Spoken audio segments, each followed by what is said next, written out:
Huling namataan po ang Super Typhoon Inday dito po sa may silangan ng Northern Luzon, 1,170 kilometers away as of 4 in the afternoon. May taglay pa rin na hangin na 195 kilometers per hour malapit sa kanyang mata at may pagbugso hanggang 240 kilometers per hour.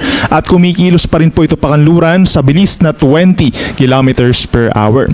Base po sa ating data satellite animation, wala pang direktang epekto itong kabuuan ng Super Typhoon Inday. However, we're seeing itong southwest monsoon or hanging habagat, unti-unting pinalalakas ang mga pag-ulan dito sa bahagi po ng Visayas and Mindanao. Simula po hapon, ngayong hapon hanggang bukas ng madaling araw, mataas ang tsansa ng ulan dito po sa may Western Visayas, Negros Island region, ganyan din sa may Zamboanga Peninsula, patuloy ang mga pag-ulan natin overnight, ganyan din sa Bangsamoro region, Soxargen at yung mga nearby areas pa dito sa may Northern Mindanao. So mag-ingat pa rin po sa banta ng mga pagbaha at pagguho ng lupa.